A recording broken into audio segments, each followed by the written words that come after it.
Welcome to another chapter of our Planning for Your Marketplace webinar. Today we will be going over governance. Let's get to it. Well, let's jump into governance and business policies, which, this, for me, is one of the most important things, right? Because if you have an issue, and we've talked about this in multiple past videos, where I went on eBay and had a seller screw me out of something, and I didn't want to report him because then I worried about him giving me a bad review, even though he's the one that went back and violated policy, things like that, right? You've got to have governance and policies in place that work, that can address the types of issues that might come up. So you need to be going out looking at all your competitors. You need to be going out looking at other sites, and you need to be reading their governance and their policies, and you need to understand how they operate. And you need to be taking the best parts of theirs and including additional things that you come up with when you come up with yours.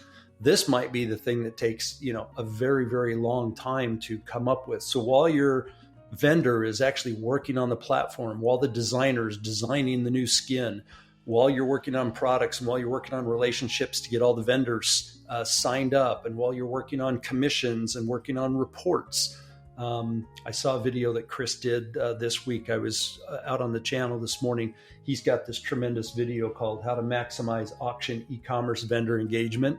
It shows the coolest reporting I've ever seen ever for any type of platform. And you can have that kind of stuff. So if I remember, I'll put a link to that video, but if not, go check it out on our channel. It's amazing. But the types of metrics and the types of reports that you can have, those are the kind of things that can be amazing. So while you're working on all of that and the team is building all that out, focus on pulling together your governance and your policies that are literally going to run the ship. When the ship comes aground, when we're heading towards a tidal wave, when we're heading towards a iceberg, when we're heading towards a rock, when there's another small boat in front of us, all of the different scenarios that could happen as we're trying to sail through the ocean on this business plan, what and how are you going to handle each and every one of them as you come upon them? And remember that this is not going to be something set in stone. You're going to have to change because your business is going to change. Your business is going to grow. Things are going to change over time. You're going to come across scenarios over time that you're going to have to be flexible with. You're going to have to figure out how to work through them. And then you're going to want to document them and put a policy or a regulation in place that governs how you take care of that in the future. So this should be a living, breathing document that controls and governs your business. So let me turn it over to you, Chris, and go ahead and expound on what your definition, anything that I defined there. And then if you want to dive into anything else technically about this, go ahead. Absolutely. I think this is such a key point for marketplaces and really any site nowadays is you can really think of governance and business policies and sort of turn it on its head and say, you want to reduce the friction and you want to make everything possible, automated and self-service. And this is really at this sort of at the limit where you're going to provide true value to your end users. Because you can have all the best intentions in the world, you can have all the greatest ideas and the most value in your niche, but you really can't deliver that for all of your different users that are working with your marketplace unless you have self-service, unless you have automation, and unless you can deliver it consistently at scale. And that's exactly what you described, Ron. And I think it is so critical for folks to basically take the time and just think this through for your business. And what's really helpful here is working with a team who have gone through this process many, many times, executed on it in production, and then made changes. They're researching it constantly. And so, certainly we would welcome the opportunity to collaborate with you in this way. But whoever you work with, please make sure that, you select a team that has this type of experience that we're bringing. And ultimately, the point here is that you want to get through each of the steps in the process, just like you described.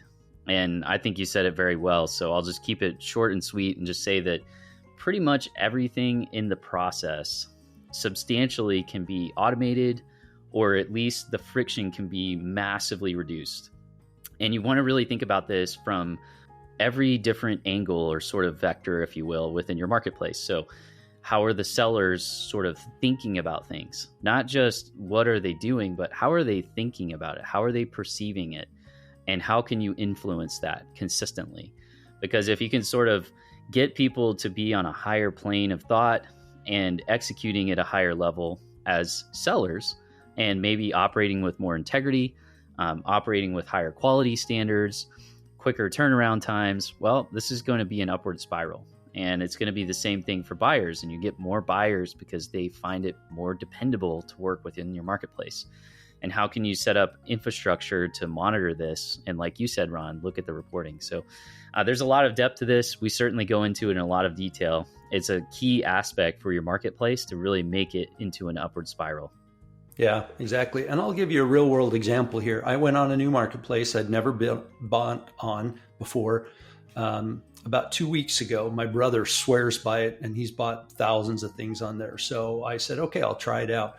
And I had been looking, I think you guys have heard me in past videos. I was a DJ many, many years ago back in college. And so I'm big into vinyl. So I have a great vinyl collection. And I've been looking for this particular album. And if you guys are really interested, it's Motley Crue's Theater of Pain, right? I finally found it. And right now it's going for about $100, which is a lot on vinyl when you're like me trying to collect quite a different vinyl. So I found this great deal on this piece of vinyl. So I ordered the vinyl, all excited, was really pumped about this new marketplace because it was the first marketplace where I actually found it at a reasonable price. And the marketplace did a really good job of automating almost everything. Within 3 days, it was an email. Hey, we've notified your seller that they had to ship your item by today, so it should have shipped. And then it was like, notification. We got a notification that your item has shipped from the seller. I'm like, hey, that's really cool. Well, then 3 days later, I get a notification that says, we can't pay your seller until you rate the seller. You're behind. And I'm like, I haven't got the item yet. And then I get another one that says, hey, you're not meeting the policy because you haven't rated the seller yet and we can't release their funds. I'm like, I still haven't got the item yet. Finally, like 7 days later, I get the shipping tracking status. The tracking status for the last 9 days has been waiting for estimate from carrier. I don't even know what that is. So it looks like FedEx came and picked it up and the FedEx person went, ooh, nice album, it's mine. And they stole it and never updated or never did anything. And it's been 9 days. So here I am 2.5 weeks later, still don't have it, poked around on their site 6 different places. And there is no scenario. They've got all these automated scenarios. There is no scenario for me other than just canceling the order. But I want it and I want to get it. And it took me 3 different times poking through the website before I could find a place to notify the seller. So I sent the seller a note like 4 days ago, still nothing back. And now I don't even know what I'm doing. I don't know if my money's gone. I don't know if I have to request cancel the order or is it a refund at this point? Have I paid for it? I don't know. So I probably am never going to buy from that site again, even though my first initial couple days was, I was completely elated and it was amazing. And I was excited that I found this new place. And here I am, just complete sour taste in my mouth, no governance, no policy to deal with my scenario, and almost no recourse because I don't know what to do. And I don't have a phone number to pick up and call somebody. So that's where the governance and the business policies come into play. You have to go through these scenarios. What happens when X? How do your users, Chris said it great, you want to fully automated, you want to make it self-service. So how does Ron the buyer deal with the seller? Is it the seller's fault? I don't know, because they claim that they gave it to the shipping carrier, but the shipping carrier hasn't done anything for 9 days, so I can't believe that unless the shipping carrier picked it up and it fell down in a slot in their truck and it never made the main office and it just disappeared. I mean, I have no other way to know what happened, right? Thanks for watching an episode of our Marketplace Webinar Chapter Series. Join Chris and Ron in our next video where we will cover hosting and maintenance. See you there.